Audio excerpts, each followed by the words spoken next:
Perry from Northeastern University, who's going to be talking on infrared characterization of acid sites on oxide and zeolite catalysts. And do you have everything you need to, are you using Slides. slide? Okay.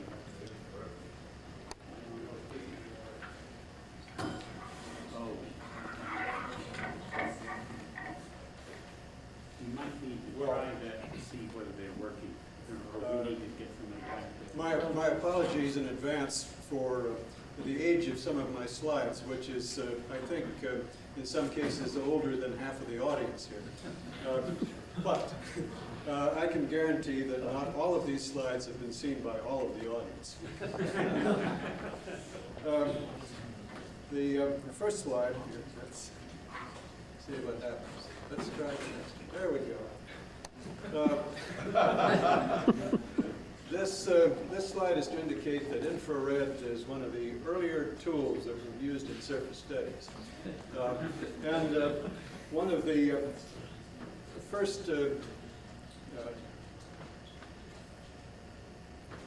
first teachers of this great subject of infrared spectroscopy was Bob Ishins, of course.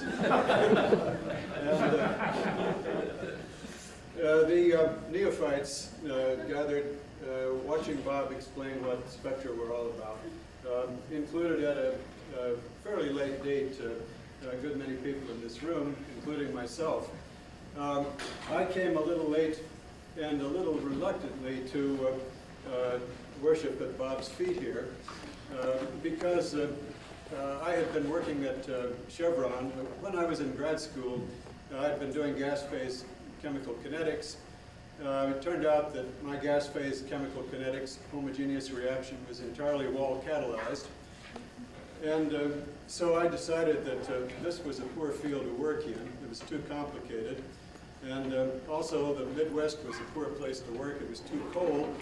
And so I went to work in California for Standard of California, Chevron, where I worked on a much cleaner system of detergents in oils. And the climate was better in any case. But after a few years, I decided to move back to the Midwest and work on catalysis, which is what my major prof had wanted me to do in the first place.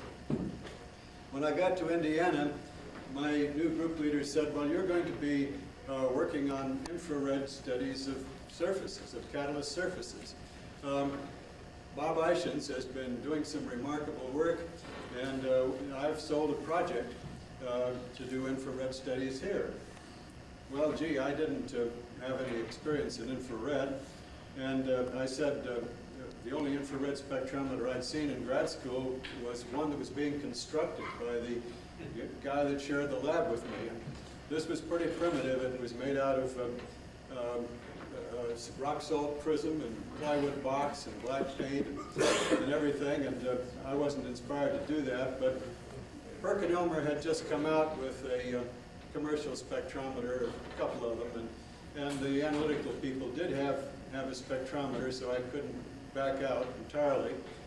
And so I reluctantly said, yes, okay, I think Bob's done all the work, but I'll work on it. And they said, well, by the way, we're not so interested in silicon as a support.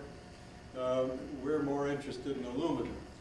And so instead of looking at Cabosil, which was reasonably easy to look at, I was supposed to look at commercial aluminums. Well, the infrared spectroscopist that I worked with was Bart Hannon. And he was in the analytical department, and he had the spectrometers. So I had to get up a mobile vacuum handling system on a little cart, and with a cell and all that, and take the samples down to him. And then he'd look and shake his head and say, there's no way you can get enough light through these alumina samples, forget it, give up.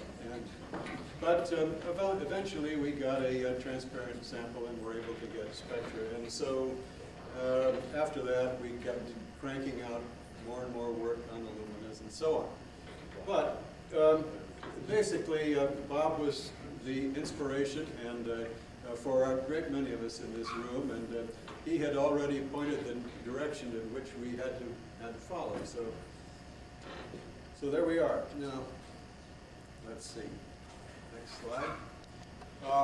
About the time I got started on this, McDonald from General Electric had published some good work on silicas, and Mike here has already discussed silicas, so you know what this is really all about. Basically, you had a very simple system with OH groups which were hydrogen bonded when the sample was wet, and when you dried it out, they became isolated, so-called. They were not engaged in hydrogen bonding. They didn't seem to have any particular acidity. There was only one type of OH group, and when enough ammonia was put on, as later shown by Kent and Little in '65, you tended to eliminate the isolated groups on dried silica, and you produced hydrogen bonded groups, as you might expect, the OH groups interacting with the ammonia. And this ammonia was held as ammonia either as strongly physically absorbed or on a weak acid site, but not forming ammonium. And Bob Eichens and Mapes said in 1954, way back there, demonstrated that you would get ammonium ions as well as ammonia held on Lewis acid sites if you dried out silica gel. Now, that was the catalyst. We knew that. You've seen the spectra for all of that earlier. But the spectra of silica gel, when it was dried out, really looked very much like the spectra of silica alumina. The adsorption of ammonia showed that there were different types of sites present. Well, in any event, we had to work on alumina, and so when we started doing that, we found things were a little more complicated. First, I have to also apologize for the way sometimes we show transmission here, sometimes we show absorbance, sometimes the spectra read from left to right in decreasing wave numbers, sometimes they're in increasing wave numbers. And this all had to do with changes in spectrometers and how the chart paper read out. People used to do things in microns and ascending wavelength, and they weren't linear. Well, anyway. So life goes on. And anyway, we had in the limit 5 types of bands on alumina, and life was getting very complicated. These bands disappeared at different rates, and they showed different exchange behavior with various organic compounds. When alumina was dried out, for example, it would become an active catalyst for isomerization of 1-butene. And in the process, the lowest frequency OH group selectively exchanged, leaving the others untouched. So it appeared that somehow you had acid sites and also the participation of OH groups, which in themselves weren't very acidic, because when you put ammonia on alumina, you never saw any ammonium. Once in a while on dried alumina, you'd see in amide groups, NH2 minus, you'd form OH groups. You'd see ammonia held on Lewis sites as ammonia, but no strong Bronsted sites. So in order to explain the variety of groups, OH groups on aluminum, we eventually postulated that we had different sites on a single crystal surface. We took the simplest surface we could think of and said, well, it could be, we have these different environments, different numbers of nearest neighbors. There's a charge difference depending on how many neighbors they have, and so statistically we're left with these groups, and the difference in charge at that site makes these different frequencies and also imparts different chemical properties. Well, we also said it could be a lot of different, the sites could be quite different. They could be on different crystal faces, they could be different than those shown, but we have no evidence on this. Since then, we've had alternative explanations much more sophisticated explanations, and I think nobody still knows exactly what those groups are due to. At least no one has been able to convincingly prove it. But in any event, regardless of what the exact site is for these groups, they do vary in chemical behavior. They do seem to arise from different local environments, and the differences in the character of OH groups seen on alumina is paralleled by differences on other oxides. But in some cases, on other oxides, you do see Bronsted sites that will produce ammonium. When you dry out by high temperature evacuation, most oxides, acidic oxides, you condense OH groups, removing water, and you form some sort of an oxide bridge. In the case of aluminum, it's obviously aluminum ions and oxygen that are involved here, and we can either have, depending on how you want to look at it, an oxide ion in the topmost layer or some sort of a simple oxide bridge, but in any case, aluminum ions are to some extent exposed, and oxide ions in some instances are unusually reactive. And these sites can be detected by the adsorption of CO2. And that's a rather strongly physically adsorbed CO2. And you get a band on alumina around 2370. Similar sites are formed on silica alumina, and these acid-base sites appear to be sites that are important in at least formation of coke, but apparently also in many polymerization reactions that occur. Whether or not Bronsted sites detected by adsorption of ammonia or pyridine are also important in these processes remains to be seen. There were many controversies on silica alumina about whether it was the type of site, Bronsted site, that Charles Thomas had talked about, or the other sites that Tanley and others had postulated as water adsorbed on a Lewis site, or whether hydride abstraction was involved, and so on. But despite all the controversy, people generally maintained their own particular view on this, and there was never any overall resolution of the problem. These acid-base sites were affected, shown to be affected by the presence of halogens. If you put fluoride on alumina, for example, you could demonstrate a shift in band frequencies. The CO2 would move a few wave numbers to higher frequencies, higher wave numbers, when fluoride was present, presumably replacing oxide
Okay, now if you dry out HY, for example, you get CO2 adsorption, as I explained before, if you go up to high temperatures, and eventually it levels off after drying it to 550 or 600, and again, it won't work. Thank you. If you put ethylene on and leave a small pressure of ethylene sit in contact with this catalyst for 1 hour and then pump it out, the strongly held ethylene increases with the pre-drying temperature of the zeolite. The catalyst is cleaned up in between time here, but basically you get more oligomerization of ethylene on the more highly dried samples. It keeps going up, 600, so on. Now, Keith Hall and Liam early, right? Liam and Hall demonstrated that you could get oligomerization of ethylene on drying zeolites. And they felt that both Lewis and the Bronsted acids were playing a role here. There was probably some degree of cooperation between them. In this instance, it just looks like you're going up with more dry, the drier samples being more active, and thus the Lewis acids would appear to be important. It's got to work in other words, like so. On HY, it looked very clear. Must be the Lewis sites. Next slide. However, if you dry out ZSM5, and okay, the CO2 keeps going up, but you've got to really dry out ZSM5. You've got to go above 600 degrees to get any substantial amount of extra framework aluminum or Lewis acid-base sites produced. Initially, you just have a little bit of physically adsorbed CO2. But it does build up if you go up to 800 degrees, and then along with that, next slide, you do get ethylene. Well, ethylene oligomerization increases. The curious thing, though, is if you dry it at 500, you have essentially nothing. That's A, no ethylene oligomer. If you dry it at 800 degrees, you get substantially more. That's B. If you rehydrate it and then dry it at 300 degrees, you get more. That's C. But you've eliminated your CO2 adsorption at the same time. So you have rehydrated certain sites that were produced that were Lewis acid-based sites. If you then re-dry it at 800 degrees, that's D. It comes down a bit. If you rehydrate it and re-dry it at 300, you go up again. So the activity for ethylene oligomerization is increasing continuously while you're popping back down here to something that doesn't adsorb CO2 anymore. So what have we got here? It's certainly not just a simple Lewis site that's produced by removal of OH groups, but some sort of a hydrated site, probably an extra framework aluminum, complex aluminum ion. Next one, please. We can also demonstrate that you don't get quite the same bands when you rehydrate. You form new bands here. These are OD bands, but the OH frequencies are given right above. And so the next slide. Well, morganite does the same thing, basically. Increases with CO2. Next slide. But alumina, which gives lots of CO2 adsorption when it's dried out, never on pure alumina causes oligomerization of ethylene. So you clearly never get these Bronsted sites on alumina. You need them, but apparently you also need these Lewis acid-base sites. Well, finally, I guess, next slide. Yeah. What we think is probably involved here is that we do have, as Mobile would say, the types of sites that give you cracking, good sites, but and on HY zeolites too, but these can pop out, forming extra framework complex aluminum cations and aluminous species, and these things, when dry, can be coking sites.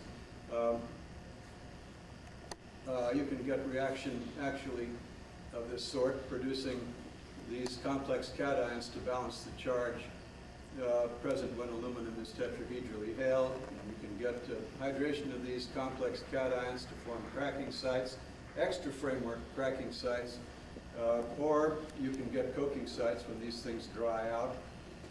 This is all speculative, of course, but there is some evidence for each of these species, and the behavior is such that I think it can be reasonably rationalized. Is there another one here? Well, okay, we tried to produce framework sites in just a silica alumina aerogel. We figured, gee, if you can get the sort of sites that Charlie Thomas was talking about in zeolites, why can't you do it in silica alumina? And it would appear that you can't. Despite all sorts of attempts to co-gel aluminas and silica aluminas, we ended up every time with something that looked like silica alumina, which never showed a band at 3610, unless it was water readsorbed on Lewis acid sites, which gave you a band at 3610.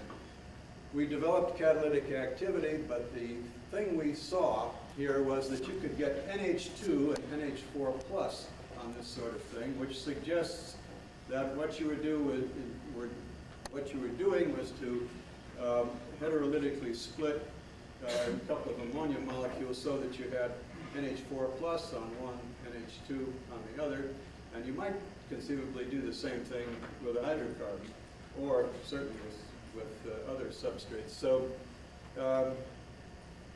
basically, I think the reason you can't put these things into silica alumina, but have to put them into zeolites, is you don't have the strained bonds in silica gel as such. The next slide, which I think shows, oh no, it's the activity of this falling off. The final, next slide.